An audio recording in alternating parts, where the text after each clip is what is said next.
Salut les renards, c'est Foxpy, on se retrouve aujourd'hui pour le 73e épisode de la playlist Algorithme en Python.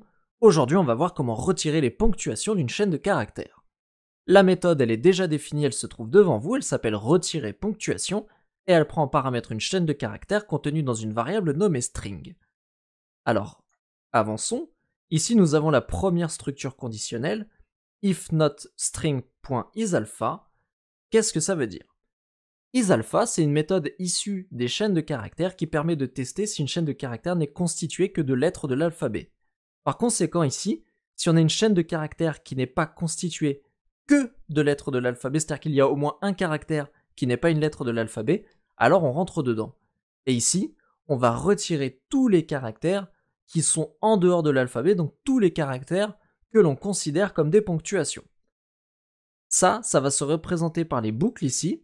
Alors, prenons la première boucle, for i in range 65. Ça veut dire qu'on va faire 65 tours de boucle et i va valoir 0 jusqu'à 64. Pourquoi ?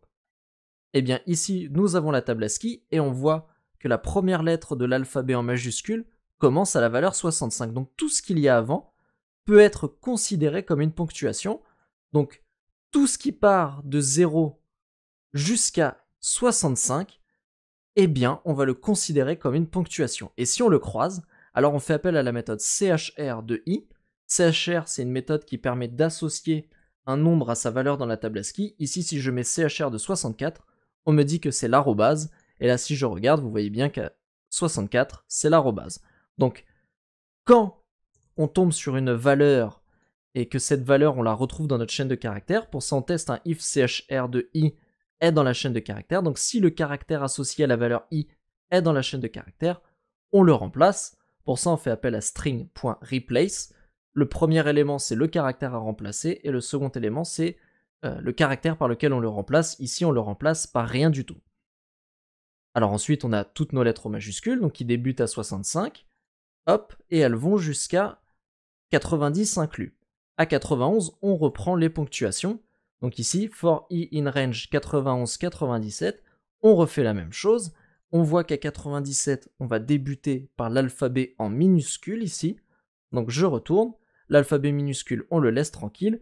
La boucle suivante, c'est de 123 à 128. Alors, que se passe-t-il de 123 à 128 ? On a ici le retour de la ponctuation puisque l'alphabet en minuscule se termine à 122. Et on va jusqu'à 128, le symbole euro ici. Ok ? Et ensuite, de 128 à 192, on fait la même opération. Donc ici, on part de 128 et on va, tac, jusqu'à 192. Donc là, débutent les lettres avec accent. Donc tout ce qui est de 128 à 192, hop, si on le croise, on le supprime de la chaîne de caractères. Et enfin, dernier test, s'il y a chr de 8217, alors ça c'est, un petit cas particulier. Chr de 8217, c'est cette apostrophe, vous voyez un peu en diagonale, à ne pas confondre avec celle-ci. Donc là, il va me la mettre en double, je vais juste supprimer. Ce n'est pas la même apostrophe ici. Si je fais horde de cette apostrophe, il est relou avec son tac. Et bien ici, il me dit 39, alors que vous voyez là, c'est 8217, donc ce ne sont pas les mêmes, mais ça, vous pouvez le rencontrer, donc je l'ai tout simplement compté ici, dans une structure conditionnelle. Là, nous avons parcouru toute la méthode qui permet de choisir toutes les ponctuations et de les remplacer pour notre chaîne de caractères. Cependant, il reste une dernière petite chose.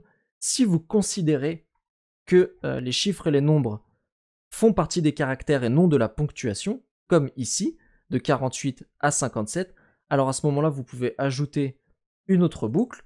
Cette boucle, elle va partir de 0, donc for i in range 0, et on va aller jusqu'à 48. Tac. On va recopier ça parce que c'est exactement la même chose. Comme ceci. Et ensuite, on va repartir de 58 ici, le premier caractère qui est en dehors des chiffres, donc 58 jusqu'à 65. Et là, les chiffres seront pris en compte et ne seront pas changés, ne seront pas remplacés puisqu'ils ne seront pas considérés comme des ponctuations. Donc voilà, la méthode elle est terminée, je ne l'ai pas codée devant vous, je préférais vous la montrer comme ceci avec la table ASCII à côté.